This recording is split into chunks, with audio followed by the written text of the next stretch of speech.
जय Hind friends. History किताबें दो वर्ग के लिए लिखी जाती हैं, एक शाही वर्ग के लिए लिखी जाती हैं। शाही वर्ग क्योंकि एविडेंस मांगेगा ना, तुम इसको गाली दोगे वो एविडेंस मांगेगा। इसने 51 ईयर शासन किया, सारी चुनौतियों के बाद सबसे बड़ा साम्राज्य इसका रहा, ये इसकी उपलब्धि है।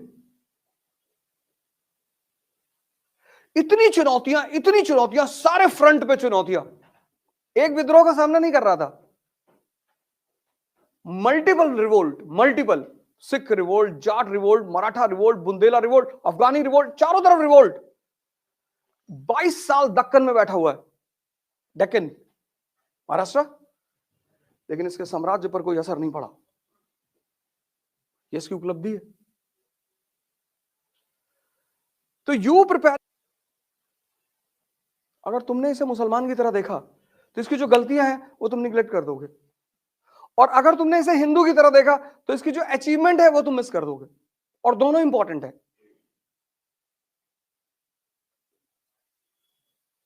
आ जाओ।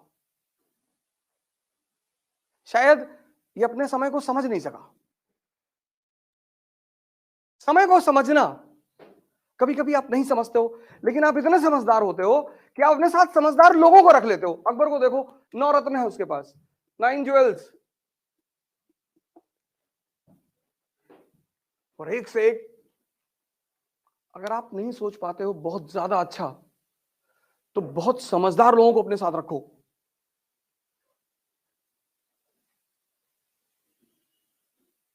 संगत जो है ना, संगत कंपनी, वो तुम्हारा पूरा फ्यूचर डिसाइड करती है, पूरा। आज से 4-5 साल पहले मैं धौला कुआं से आ रहा था, तो मेरे कोलीग मेरे साथ बैठे हुए थे।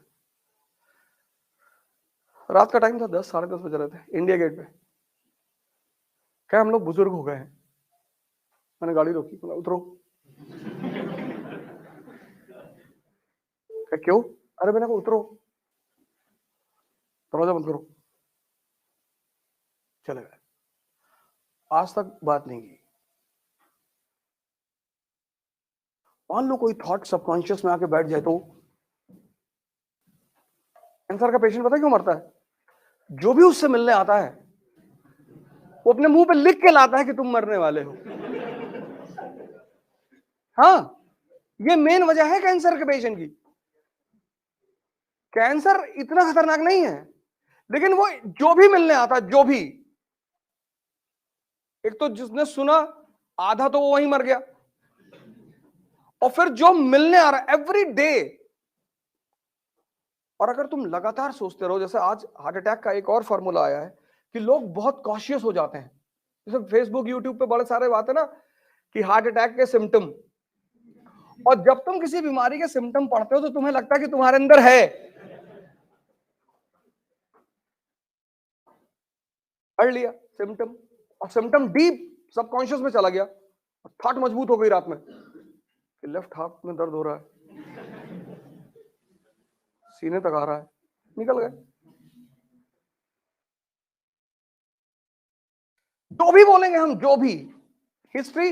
अब ये देखो, दो मैसेज है कि एक आदमी, this person understands the priority in spite of the typical background, he succeeds in establishing a powerful Mughal empire. This person fails to understand the priority. ये आदमी समझ नहीं पाता, ना तो ये समझता है और ना ये किसी की सुनता है। ये समझता भी है और सुनता भी है, ये खुद समझता भी नहीं और सुनता भी नहीं। इसने 49 ईयर्स में कुछ ना होने के बावजूद सब कुछ बना दिया, और इसने 51 ईयर्स में सब कुछ होते हुए हिला दिया, मिटाया नहीं। मिटाया इसके बाद के लोगों ने, हिला दिया था इसने। सारे खंभे पकड़ पकड़ के हिला दिए, हिल रहे। तो इसके बाद जो लोग आए वो हल्का सा मारो गिर गया। उनको लेटर मुगल्स कहते हैं। अच्छा किया उसने, कहा यार अब मैं क्या करूं, मेरे पास तो कुछ बनाने को तो है नहीं, तो मैं हिला ही देता हूं। तो शायद इसको वाला फॉर्मूला याद रहा होगा, पूत कपूत तो का धन संचय, पूत सपूत तो अगर अच्छे सक्सेसर होंगे तो बना ही ले जाएंगे, और मिटाना होगा तो मिट ही जाएगा। कुछ तो किया इसने। यह है history, story with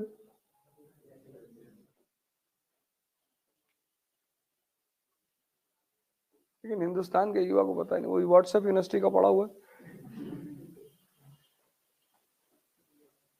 WhatsApp university का किसी मुसलमान शासक ने ब्राह्मणों पर जिजिया नहीं लगाया, एक को छोड़कर, और ब्राह्मण सबसे ज्यादा औरंगजेब को गाली देते हैं। सिर्फ एक मुसलमान शासक था जिसने ब्राह्मणों पर जजिया लगाया था, फिरोज शाह तुगलक। वो भी अपने मंत्री के कहने पे। उसका मंत्री ब्राह्मण था, वो कन्वर्ट हो गया, तो जब वो गांव गया सब चिढ़ाने लगे, ये मुल्ला हो गए।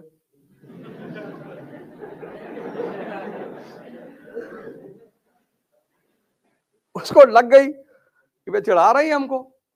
उसने कहा लगा दो जजिया इनके ऊपर, पैसा वसूलो, मारो इनको। इसलिए फिरोज शाह तुगलक ने लगाया, औरंगजेब ने तो लगाया ही नहीं। औरंगजेब ने ब्राह्मणों पर जजिया ही नहीं लगाया।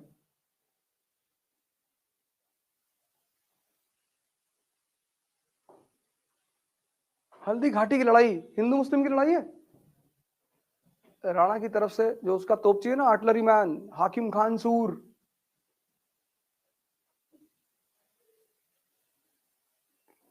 राणा सांगा और बाबर की लड़ाई हिंदू मुस्लिम की लड़ाई है।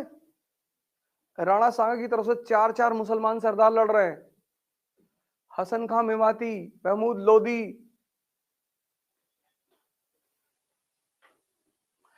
लेकिन व्हाट्सएप यूनिवर्सिटी ये नहीं बताएगी।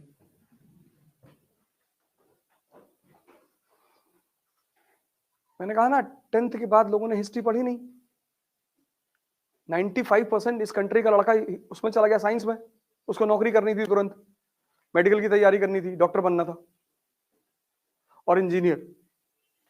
90s के बाद यहां कंट्री में 2 ही चीज लोग बन रहे थे, एक डॉक्टर एक इंजीनियर।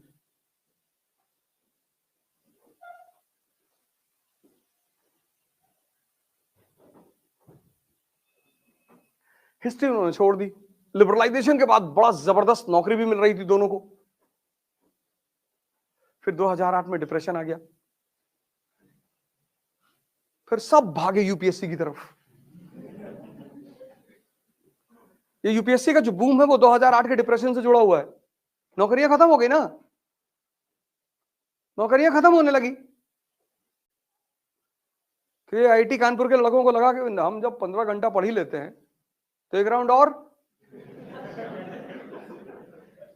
आईआईटी के लड़कों का सिलेक्शन क्यों होता है? उसकी सबसे बड़ी वजह यह है कि उनके सेटिंग क्षमता बहुत अच्छी है, उनके सोचने की क्षमता बहुत अच्छी है। ह्यूमैनिटीज का लड़का जो है वो 1 घंटे में एसी ढूंढने लगता है, गर्मी बहुत लग रही, कहां से हवा नहीं आ रही यार, यहाँ हवा नहीं।